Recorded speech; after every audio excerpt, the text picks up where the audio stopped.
My name's Conor McKevitt. I work in Dundalk Institute of Technology. I work in the Business and Humanities School, and I teach social care. So the feedback challenge was with first year part-time social care degree students.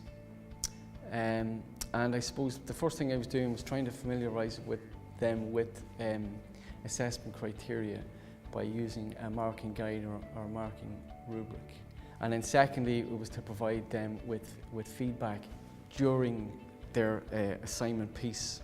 So I provide them with feedback using those criteria, sort of about 3/4 of the way through their assignment piece, and then they would use that feedback to improve their work before they submitted their final assignment.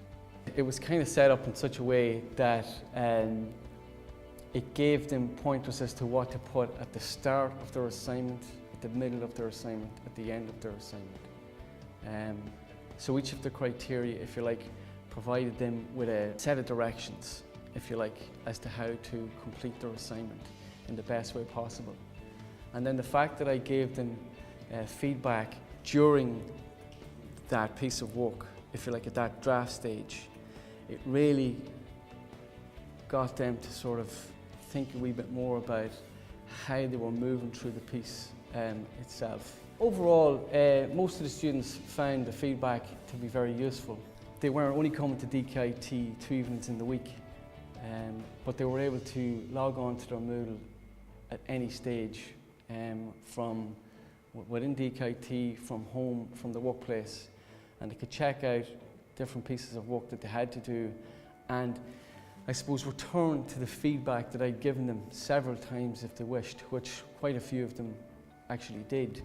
A lot of them said they actually used the feedback to actually improve their piece of work, and they showed intention then to use feedback that they were going to get in the future to improve future pieces of work.